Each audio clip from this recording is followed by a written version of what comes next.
sejam muito bem-vindos ao canal Conversas da Alma. Hoje vamos novamente ao mundo da ciência com um reputado cientista com uma vasta carreira internacional, o professor Paulo Moreira.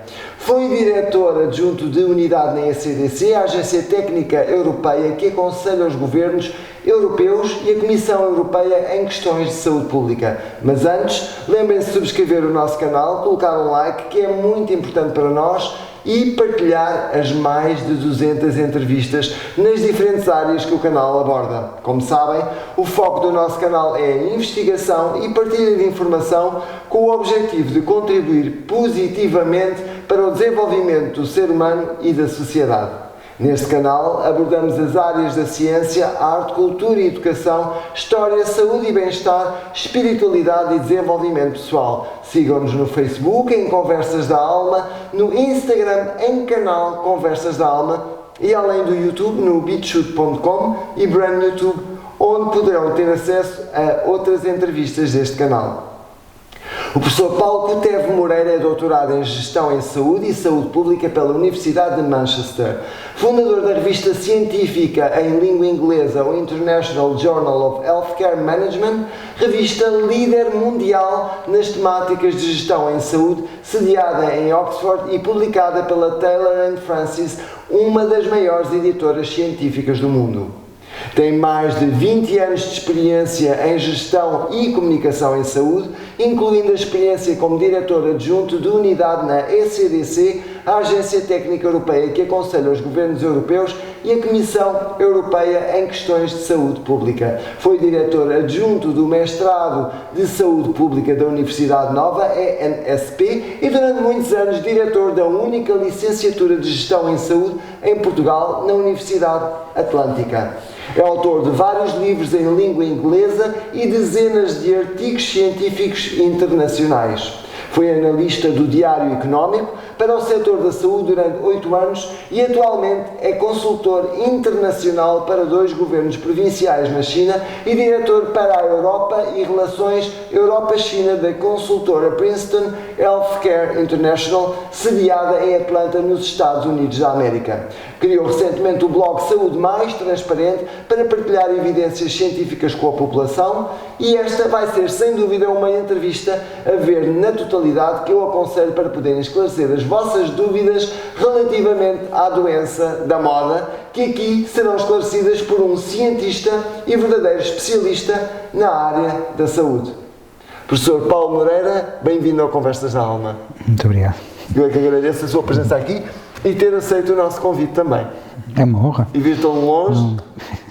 Sim, não, é uma honra. É muito interessante o vosso projeto. Muito obrigado. Sim. Muito obrigado. Comecemos pelos testes PCR que estão a ser utilizados na testagem da população à Covid-19. Do ponto de vista científico, estes testes são ou não fiáveis para identificar quem está infectado pelo vírus Covid-19, visto que o professor tem acesso à investigação na área da biologia que analisa a eficácia deste teste? Pois, portanto, digamos que na minha atividade de edição científica, uma das coisas a que eu tenho, digamos, o privilégio é de receber os sumários de investigação que vai sendo publicada, portanto, muito atempados, portanto, quando os artigos saem, eu recebo alertas, exatamente, portanto, há artigos, naturalmente, que eu leio de imediato, há outros que, enfim, só leio o abstract, ou às vezes só o título, portanto, nesse contexto vamos tendo essa possibilidade de estar bastante atento e atualizado. Portanto, relativamente à questão que põe, portanto, os testes PCR, aquilo que acontece é que o teste é de natureza genética, portanto, é um teste que, de alguma forma, faz uma análise do chamado ADN. E, por razões que não são fáceis de explicar, no meio de todos estes ruídos, não é, mediáticos e políticos, os seus criadores decidiram, digamos, de uma forma simples, para as pessoas, enfim, terem mais facilidade em compreender. Sim, para os nossos espectadores conseguirem compreender a linguagem científica. Exato, porque esta é uma questão muito complexa. De qualquer forma, num esforço de simplificar, que é sempre arriscado, mas de qualquer forma é importante que se faça. O teste PCR, portanto, por uma razão que não é ainda explicável, assume um espectro largo, portanto, correndo-se o risco de que o teste em si identifique a presença do agente associado ao Covid-19 em pessoas que poderão ter sido infectados por um dos vários Covids, porque há vários Covids, penso que as pessoas têm noção, não é? Dando, portanto, um potencial resultado positivo a uma pessoa que eventualmente neste momento pode não estar infectado, mas pode ter estado infectado num passado. A questão que ainda está pendente de percebermos é se esse passado é de 1 mês ou de 3 ou 4 anos. Portanto, acredito que vamos ter brevemente mais evidências que nos vão clarificar até que período atrás é que esta identificação desses patogénios, não é? Patogénios ou elementos infecciosos associados à família dos Covids, chamamos-lhe assim, não é? Quando diz família dos Covids, é os coronavírus? Sim, sim. Ou é sim. o coronavírus especificamente, o Covid-19, não todos, com mutações? Que isto é que pode não ficar claro. Pois, é assim, o que acontece com o PCR é que, como o seu espectro é muito largo, há uma discussão, enfim, a decorrer, não é, já há alguns meses, em que alguns analistas, alguns cientistas, alguns estudiosos deste tema, este tema é da biologia, e nós não podemos confundir biologia com medicina, podemos já ir ao tema mais à frente. Há muitos médicos a dar opiniões quando eles não estão na biologia. Pois é, sim, exatamente. Mas isso, enfim, mas a população, enfim, às vezes não percebe a diferença. De qualquer forma, neste debate que vai decorrendo à volta do PCR, há de facto uma suspeita e um receio de que o espectro excessivamente largo, definido no início, quando se criou o teste, pode estar de facto a identificar como positivos pessoas que podem ter tido contacto com alguns dos vírus SARS, portanto Covid, vulgarmente, ou coronavírus, no passado, o que significa que podem haver muitos casos que são classificados como positivos, mas que podem de facto ser pessoas que não estão necessariamente infectados por este vírus em particular. Então isso implica que possa, neste caso, estarem a ser considerados falsos positivos? É isso? Não, isso são os falsos positivos e os falsos negativos. Os falsos positivos, os falsos negativos, são conceitos... Só para nós percebermos um pouco. Isso são conceitos que se criaram de uma forma muito estranha. E que não existem na realidade, ao nível científico. Pois são conceitos estranhos. Digamos que numa crise deste tipo, que se tornou mediatizada e política, porque esta pandemia é sobretudo política, é uma crise política e mediática, portanto, tornou-se muito complicado haver espaço para a ciência, não é? Seja ela de que campo for. E a criação dos falsos positivos, falsos negativos e um outro fenómeno que são uma larga percentagem de casos alegadamente positivos que são assintomáticos, levanta muita estranheza. Portanto, digamos que é uma situação complicada de comparar com o que quer que seja que aconteceu na história humana conhecida nos últimos séculos. Ou seja, o que me está a dizer é que na comunidade científica a forma como as coisas estão a ser, no fundo, tratadas neste momento pela comunicação social e pelo governo não são, na realidade, tão científicas. É isso? Isso não são de todo. A abordagem. Não são de todo, portanto, não... Os governos europeus, para nós percebermos. Os governos europeus têm tomado decisões que praticamente todas não têm evidência científica nenhuma para justificar. Portanto, são decisões de senso comum, são decisões políticas e são decisões por imitação. Portanto, o governo português imita o espanhol imita o francês imita o italiano imita o inglês e por aí fora, não é? Portanto, há decisões que são claramente imitações Repare que, por exemplo, o governo português só anuncia as suas medidas depois do governo espanhol e do italiano e francês terem feito o mesmo, não é? Portanto, nunca anuncia nada antes de toda a gente, porque precisamente não tem uma estrutura científica que o esteja a aconselhar. Aqui, neste caso, eu pergunto porque é que não o convidam a si, não convidam também, não fazem, digamos, não convidam a comunidade científica para dar uma opinião clara, científica, sobre este tema? Já o convidaram? Não, mas enfim, também não estou assim muito presente em Portugal, portanto, enfim, trabalho com algumas instituições, mas acesso, nós basta também é verdade, cinema, basta um e-mail, nós estamos a um clique. Também é verdade. Mas não me convidam, digamos, neste momento, porque o processo é muito politizado, não é? Portanto, eu sou independente, não é? Mas durante muitos anos, aliás, que me apresentou de uma forma muito simpática. Eu apenas disse a verdade. Exatamente, sim. Sim, claro. Disse a verdade do seu currículo. Claro, sim. Mas, portanto, eu sempre tive, digamos, uma postura muito independente dos governos, e houveram governantes ao longo do tempo que ficaram bastante zangados comigo, tipo, alguns até puseram pressão sobre os editores do Diário Económico para eu deixar de lá escrever. Por dizer a verdade. Digamos, por ter uma opinião. Ter uma perspectiva que não era aquela que os governantes gostavam que fosse dominante, não é? Portanto, e a certa altura, em ano de eleições, por exemplo, um gabinete do Primeiro-Ministro, que era o famigerado Sócrates, não é? Colocou pressão direta sobre o Diário Económico para que eu deixasse de lá escrever.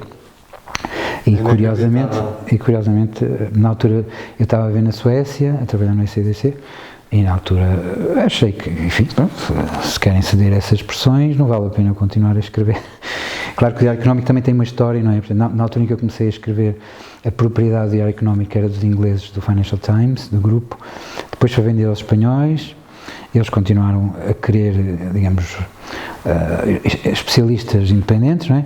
Mas depois foi vendido a um grupo português. Pronto, e foi nessa altura que o grupo português começou a limpar as páginas de opinião das pessoas que eventualmente não tivessem uma opinião coerente com a política do momento. Pois, exatamente. Bom, mas pronto, neste caso desta crise, não há nenhuma razão para me convidarem, porque o processo não é técnico, é um processo político, não é? Portanto, o partido que está no governo chama os seus preferidos, não é? Portanto, as pessoas que são coniventes com os interesses do partido e que de alguma forma poderão ter alguma bagagem técnica ou científica que lhes permita dar a impressão de que o governo está a tomar decisões com base nessas experiências científicas ou técnicas de algumas pessoas.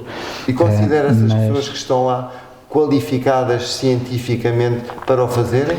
Não era uma pergunta que eu tivesse, mas já agora não, é interessante, a sua opinião é importante, não é? Sim, obrigado. Não. É interessante. Repare, não comento os comentadores que aparecem por aí. Aliás, eu desde março que praticamente não vejo televisão portuguesa. Só vejo às vezes quando vou a um café aqui em Portugal e as televisões estão todas ligadas, portanto a gente vai vendo, mas tenho muita dificuldade em ver televisão portuguesa precisamente por questões da cobertura deste evento que me fazem muita impressão.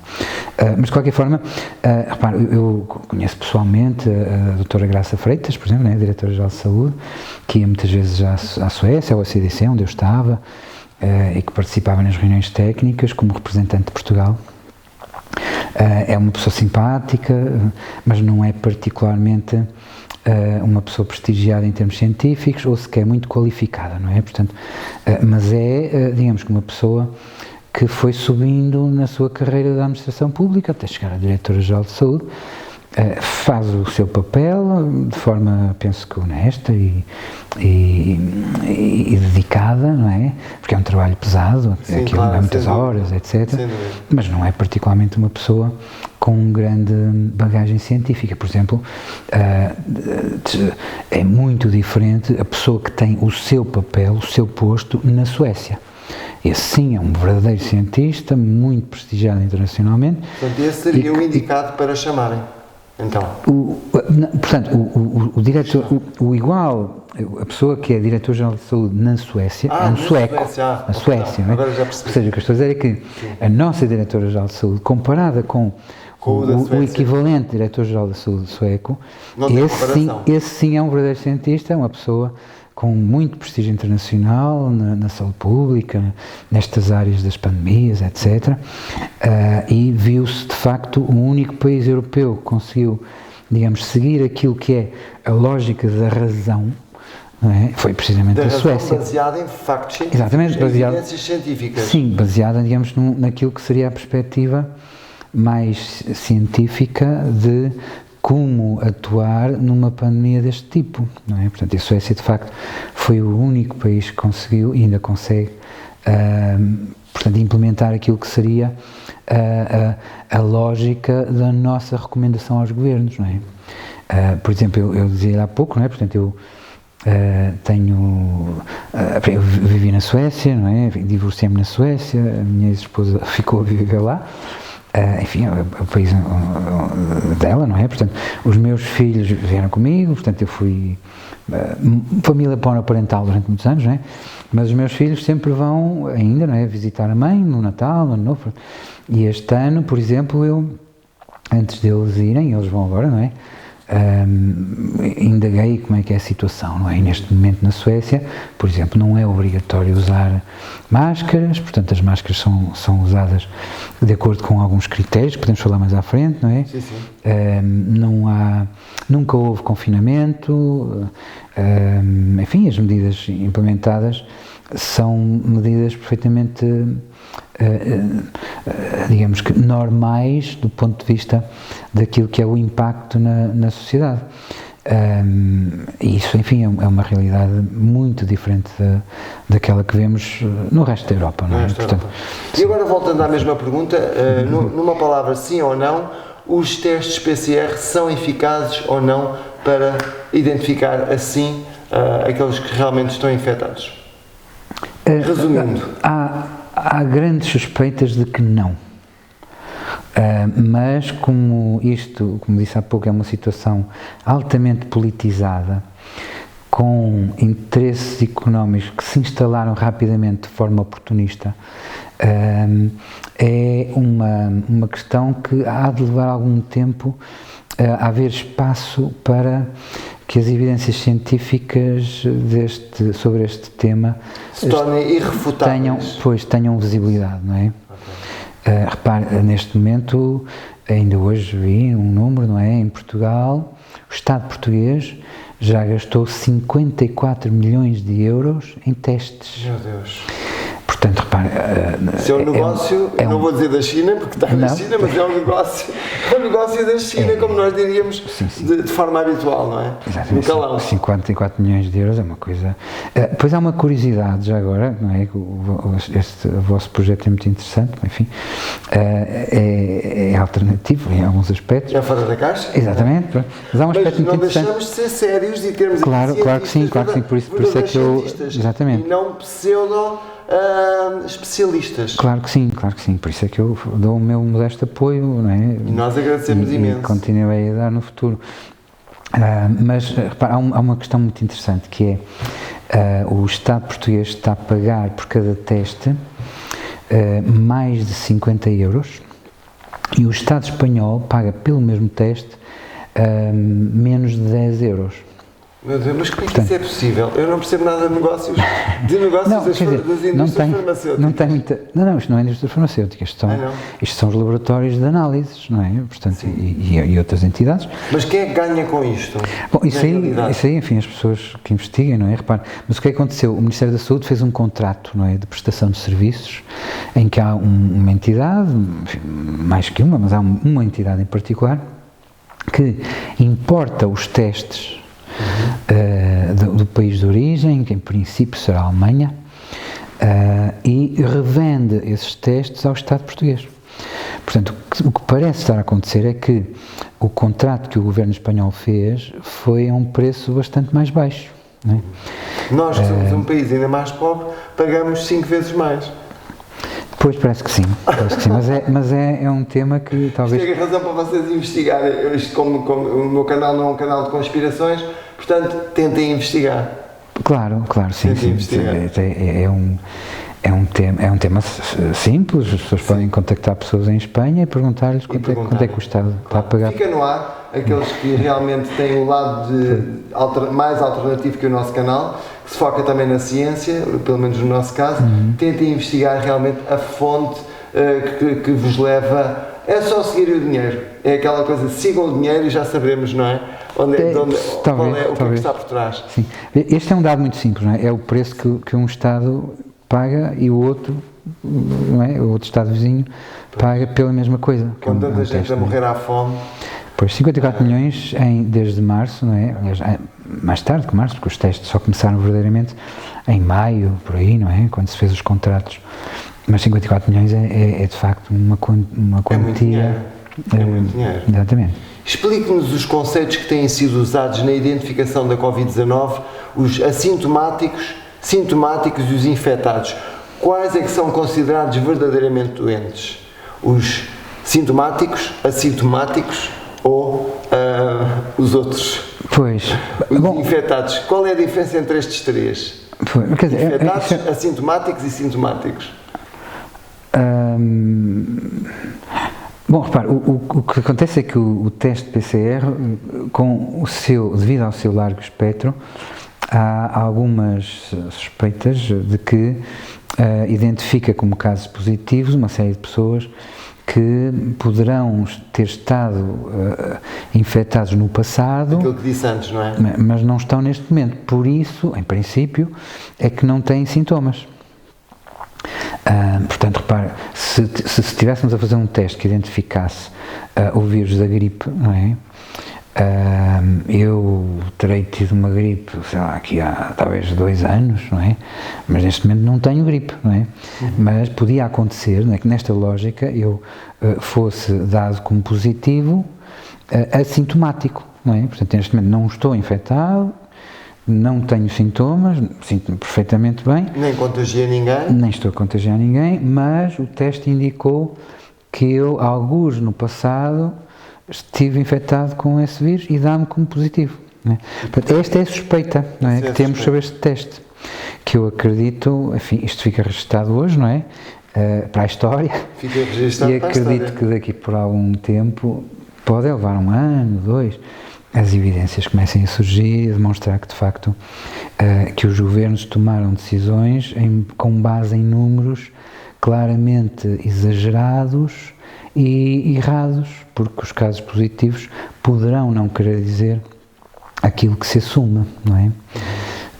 Portanto, os infectados deveriam ser aqueles que têm, digamos, em relação a quem temos a certeza que neste momento são portadores e neste momento estão a sofrer os sintomas de estarem infectados. Uma pergunta importante que muita gente sempre me pergunta e eu não sei responder: este vírus, especificamente, já foi isolado ou não? Há quem diga que não, há quem diga que sim, e eu fico naquele limbo que não sei.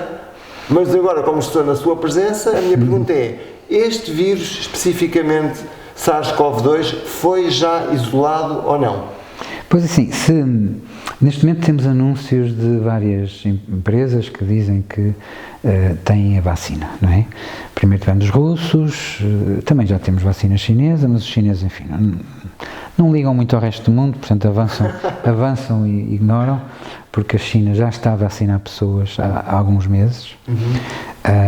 E agora temos estes anúncios de empresas ocidentais que dizem que também estão prestes, a Pfizer e a Moderna, não é? E haverão mais. A questão é que, primeiro, o anúncio é dos próprios, não é? Portanto, não há investigação independente. Cientistas isentos que estejam pois não há fora investigação, da empresa, exatamente, não há investigação independente, portanto, eles podem anunciar que têm uma vacina e que a vacina tem 95% de eficácia, mas são eles próprios a dizê-lo, não é? E nós todos esperamos que seja assim, mas a questão que coloco é: se estas empresas de facto desenvolvem uma vacina, é porque conseguiram isolar o vírus, senão não seria possível desenvolver uma vacina sem isolar o vírus, não é? A menos que a vacina fosse uma grande fraude, não é? Portanto, como não e queremos... isso pode acontecer? Na sua perspectiva, na área da saúde que domina, na sua perspectiva, isso pode acontecer? Uma vacina ser uma grande fraude? Não estou a dizer que seja esta especificamente, mas isso Pois, pode acontecer? no passado já houveram situações, nomeadamente nas vacinas da gripe, em que, infelizmente, surgiram muitas dúvidas, muitas suspeitas, não é? E eu digo infelizmente porque a má experiência que se gerou à volta das vacinas da gripe geraram num grupo crescente de pessoas pelo mundo muitas suspeitas em relação a todas as outras vacinas. Isso é que é mau, não é? Porque as outras vacinas clássicas, chamemos-lhe assim, têm sido eficazes, são importantes. O que estragou um pouco a credibilidade das vacinas foram alguns abusos com intuitos claramente comerciais que se fizeram à volta das vacinas da gripe. Ou seja, simplificando, fraudes. Bom, temos que explicar o que é que isso pode querer dizer, mas repare, o que é que aconteceu, por exemplo, em 2009? Eu acompanhei isso, estava na Agência Europeia, cheguei a fazer parte de uma comissão da Organização Mundial de Saúde, numa comissão da Comissão Europeia em que estava a indústria farmacêutica, os representantes dos produtores de vacinas para a gripe europeias, e uma das coisas que me apercebi foi que, numa altura em que se estavam a negociar grandes contratos de fabrico e portanto, entrega de vacinas para a gripe, haviam alguns estudos que indicavam que a estirpe que estava a circular, nomeadamente pelo mundo e na Europa, não era a estirpe com a qual se produziu a vacina. E houve uma pressão muito discreta, mas muito forte, para que essa investigação, esses estudos não fossem publicados enquanto não se fechassem os contratos com a vacina. Dessas vacinas. E porquê? Porque se esses estudos saíssem antes dos contratos estarem assinados, os governos podiam legitimamente duvidar da eficácia da vacina que estão a comprar, porque se ela é produzida com um vírus que provavelmente já não é o que está a circular, então a sua eficácia vai ser muito baixa, não é? Pois. Aliás, repare, no que diz respeito ao vulgarmente chamado Covid-19, não é? Aqui há 2 meses, quase 3, o tempo passa depressa, na China fez-se um estudo que indica que é muito provável que já haja uma mutação no Covid-19. Ele foi identificado no Cazaquistão e, entretanto, em algumas regiões da China. Foi um estudo que não teve visibilidade nenhuma, não é? Ninguém fala disso. E voltamos àquele evento da gripe A, quer dizer, se esse estudo agora ganhasse muita visibilidade e o mundo começasse a dizer, bom, então já há uma nova tipo de Covid-19, então com que vírus é que vocês estão a produzir a vacina? Não é? Mas podemos perguntar isso ou não podemos? Não temos capacidade para perguntar isso? Bom, podemos perguntar se houvesse, digamos, não há um controle... liberdade científica, se houvesse liberdade científica para... Se houvesse liberdade, eu tenho que dizer isto um pouco mais alto. Sim. Se houvesse liberdade científica. Exatamente. Quer dizer que não há? Não há.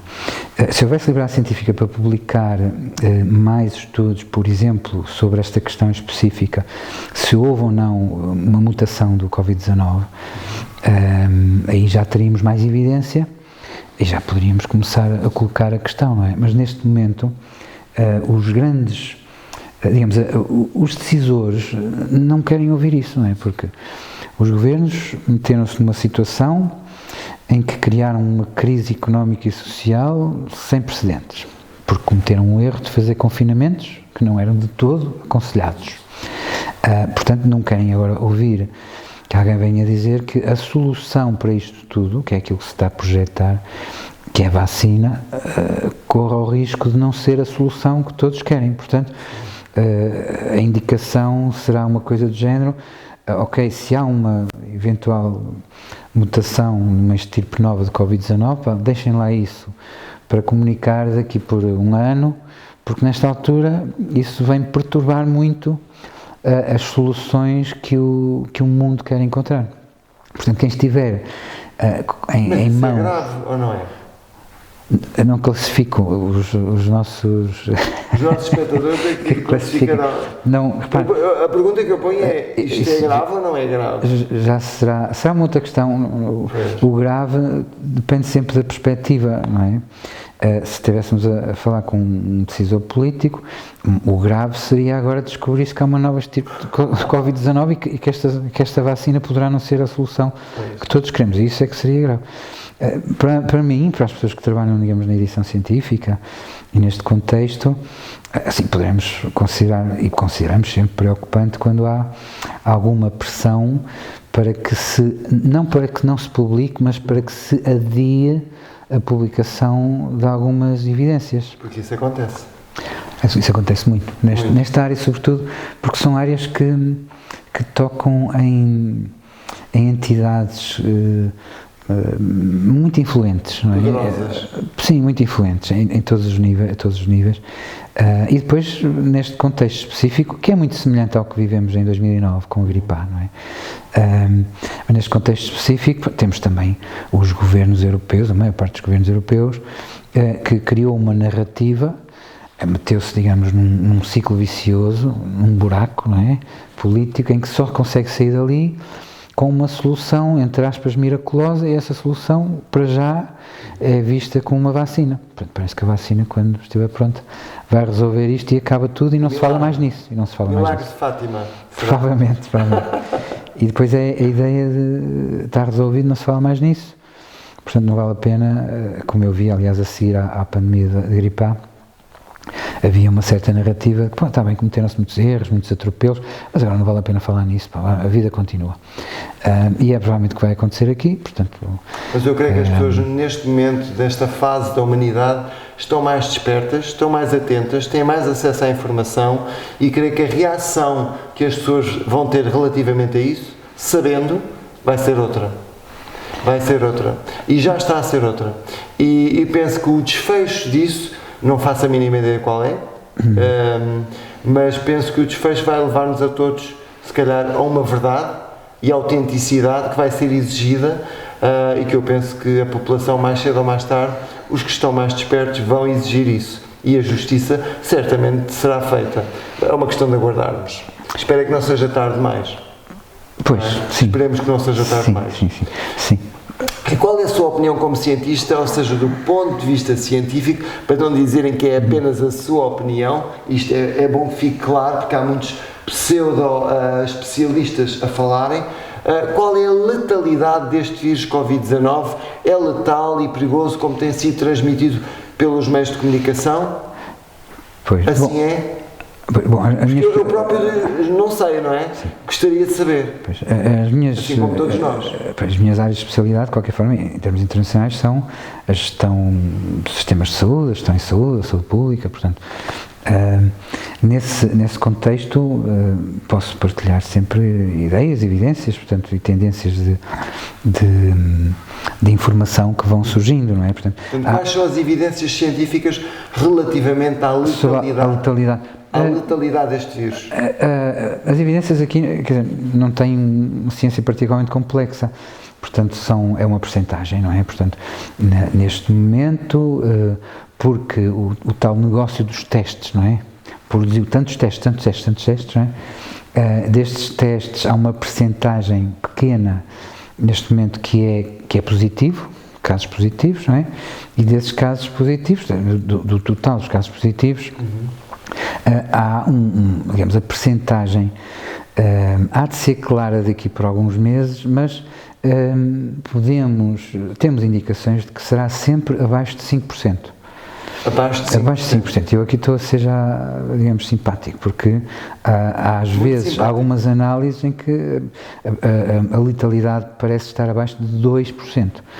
Não é? Portanto, mas como estes números não estão fechados, não é? Portanto, continuam a fazer-se muitos testes, não temos um número exato, não é? Mas ainda não conseguimos vislumbrar, em momento nenhum, desde março até agora, uma letalidade superior a 5%.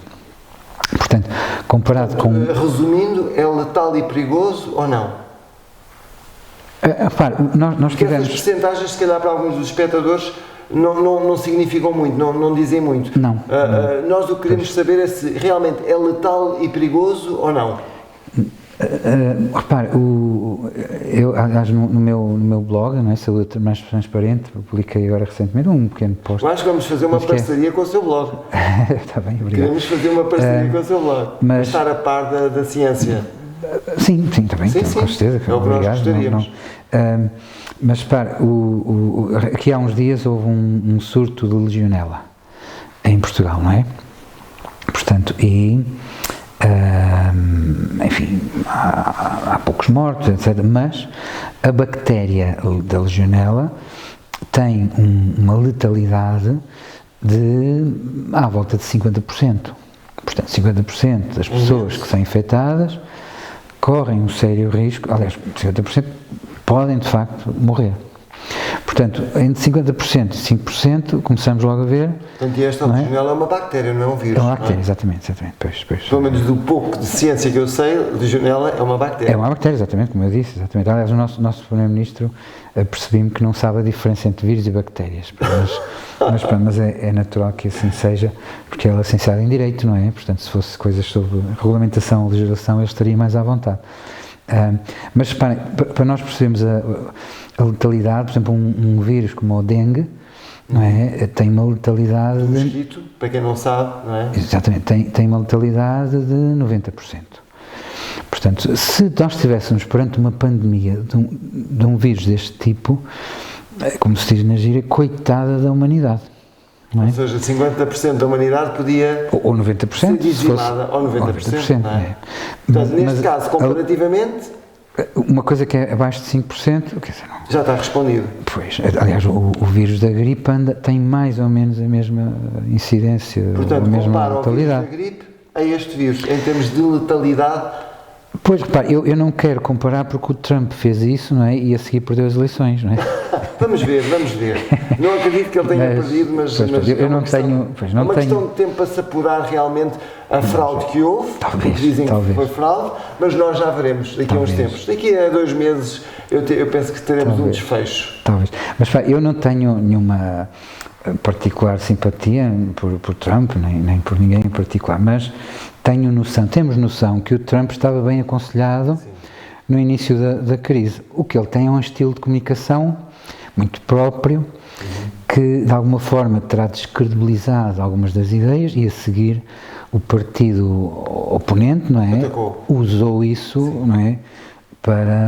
Em seu favor, não é? Claro, e tanto assim que se de facto Biden, não é, ganhou as eleições, muito provavelmente terá sido por causa do Covid, não é? Portanto, que é interessante.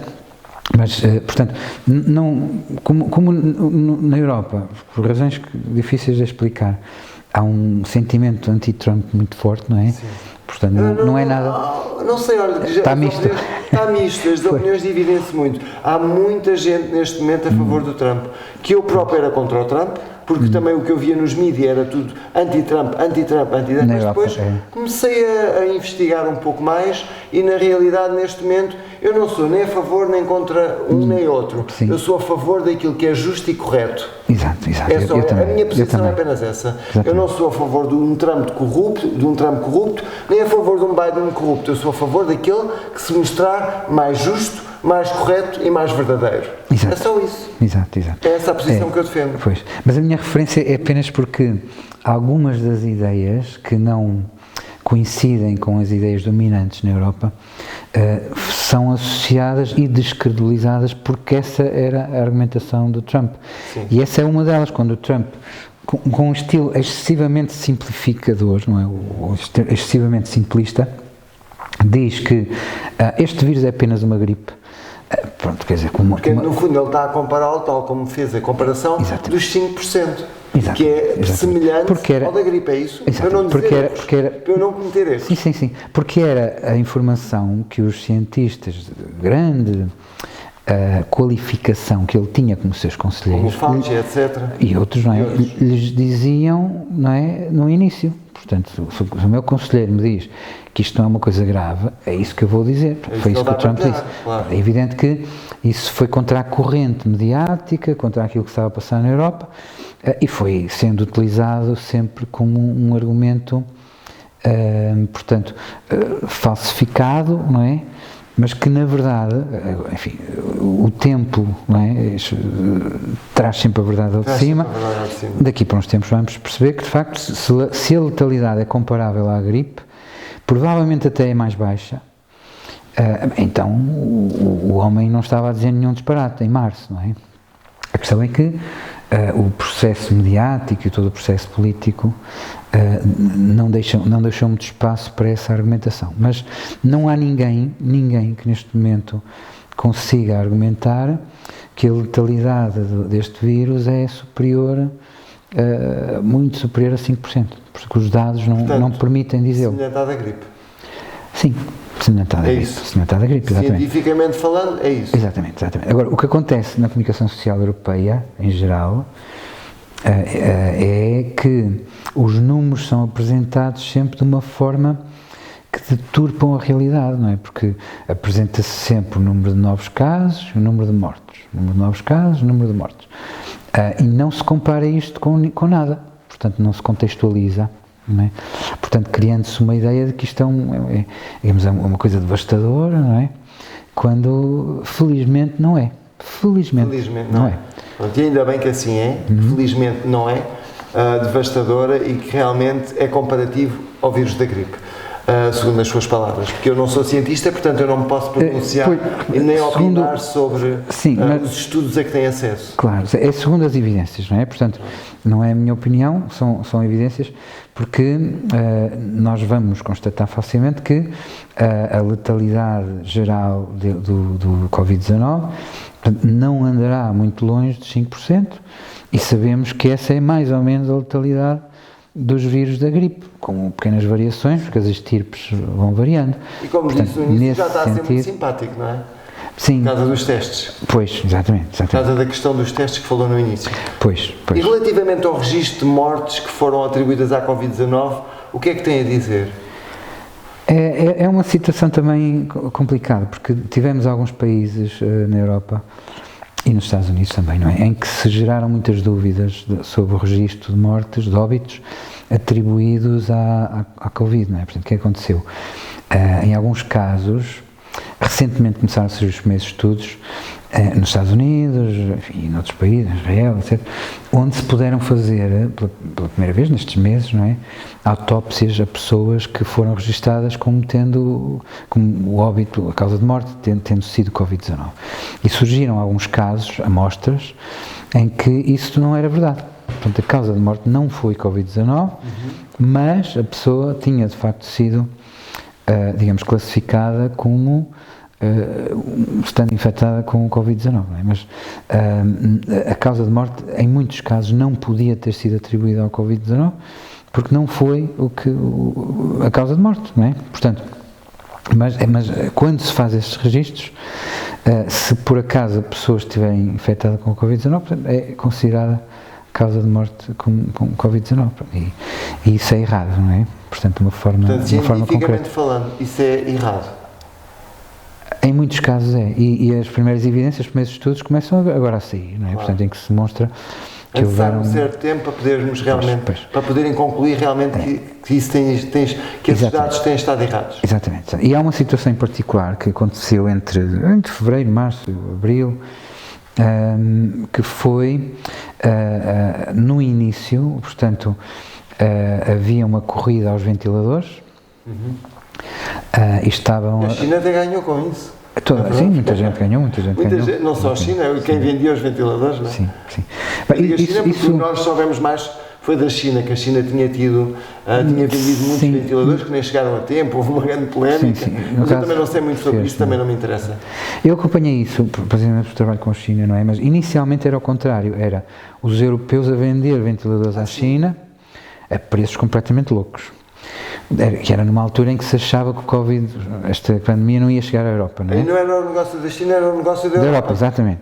Era isso e máscaras. Portanto, estavam-se a vender máscaras que antes se vendiam a 80 cêntimos e nós estávamos a vender essas mesmas máscaras aos chineses por 9 euros. A sério? 80 cêntimos era o preço antes da pandemia. O problema na China. Portanto, a China ficou sem máscaras no início. Portanto, estamos a falar ali entre dezembro e fevereiro. E os europeus estavam a vender as suas máscaras aos chineses por este diferencial. Portanto, uma máscara que costumava custar 80 cêntimos estava a ser vendida por 9 euros aos chineses e depois estava a ser vendida na China, às vezes por 17 euros. Uma máscara. Meu Deus. Então houve uma altura de especulação destes extremos. Depois a China lá se reorganizou, começou a produzir as máscaras, não é? E a certa altura, digamos, a pandemia, entre aspas, chegou à Europa, não é? E de repente ficaram os europeus sem máscara.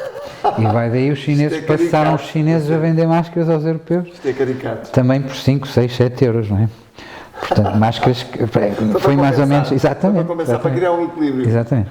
Aconteceu o mesmo em relação aos ventiladores, exatamente o mesmo. Portanto, a China inicialmente, na China, portanto, definiu-se que todos os doentes Covid tinham que ser ventilados, não havia ventiladores que cheguem, portanto a China também comprou ventiladores na Europa e a seguir foi ao contrário, mas foi o mesmo processo das máscaras, não é? O que aconteceu, entretanto, é que pessoas muito experientes na área digamos, da medicina intensiva, não é? De trabalhar em unidades de cuidados intensivos, começaram-se a perceber que provavelmente havia ali pessoas que não precisavam ser ventiladas.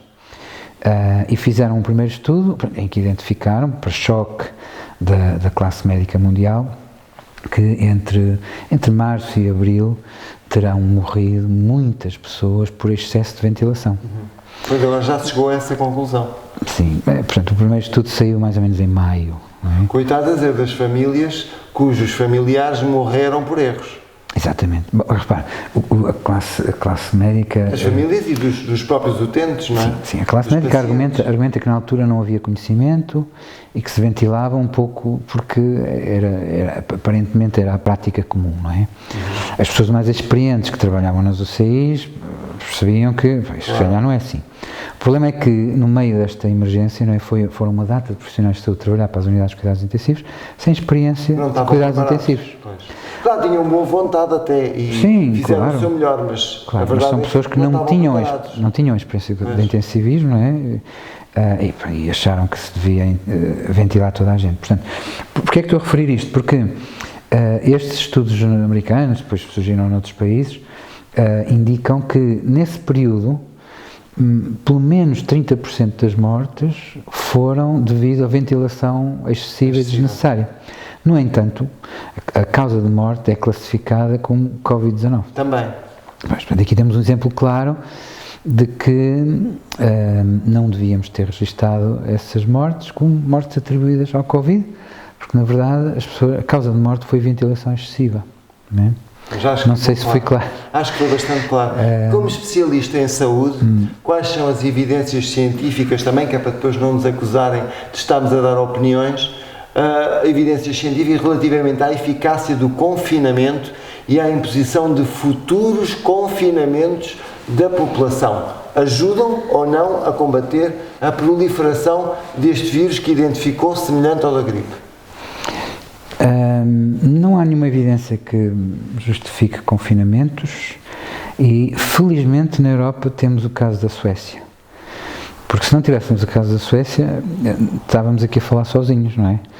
Mas, felizmente, graças ao facto de que o equivalente a diretor-geral de saúde na Suécia é, de facto, um cientista de grande reputação. Já agora, como é que ele se chama, para as pessoas investigarem? Tegel. Tegel. Sim. Mas, portanto, digamos que os principais conselheiros do governo sueco, não é? E o próprio governo sueco teve, digamos, capacidade política de seguir uma visão racional. Portanto, não confinou. Naturalmente que a educação e a literacia em saúde dos suecos permite às pessoas perceberem as coisas básicas, não é? Do género de lavar as mãos, manter a distância social, não espirrar contra os outros, é básico. Não? Sim, é básico. Pois. Sim, nós hoje, as pessoas educadas já fazem isso naturalmente. Sempre se calhar não lavam tantas mãos. Sim, e também não é grande ideia lavar tantas mãos. Também não é? estar sempre a lavar as mãos, nós também perdemos o bioma, não? Exatamente. Isso também provoca uma diminuição das nossas defesas naturais. Exatamente, claramente, exatamente. Ainda bem que tem noção disso, não é? Tenho noção perfeita. A minha mãe estava na saúde, o meu pai estava na saúde, ambos na saúde no Hospital de Polido Valente. Eu nasci Eu nasci num laboratório, que é isto que as pessoas não sabem. É verdade, eu nasci, eu era bebê e estava numa alcofa, ao lado da minha mãe, no laboratório, dentro do laboratório. Muito bem. O laboratório dos tuberculoses, eu posso dizer assim, porque era o laboratório de análises clínicas do Hospital Polivalente, onde a minha mãe era analista e eu, ali na alcofinha, bebê, ali, dentro do laboratório. Primeiro num consultório privado, onde ela esteve, com o Dr. Crespo, não sei se alguns conhecem, e depois no Hospital Polivalente, onde eu já era um pouco mais crescidinho, mas que estava lá. Ia para lá brincar com as placas de Petri e com, sabe, os meios de cultura. Eu tive acesso a isso. Eu era miúdo e andava ali no meio daquilo tudo. Está bem. Portanto, sim, tenho algum conhecimento. Muito bem. Sim, mas pronto, em relação ao confinamento, não há nenhuma evidência que tenha nenhum efeito em particular. Portanto, as medidas de distanciamento, de higiene pessoal, etc., são normais e nós devíamos ter sempre, não é por causa do Covid, é sempre, não é? E foi o que verificamos. Portanto, a Suécia não confinou, tem dados estatísticos de casos e de alegadas mortes por Covid-19 muito idênticas ao resto da Europa. Portanto, está ali no meio da tabela, nem está pior nem está melhor, mas tem uma grande diferença, é que não tem uma crise económica, não é, recessiva, gigantesca como os restos dos europeus. Não é?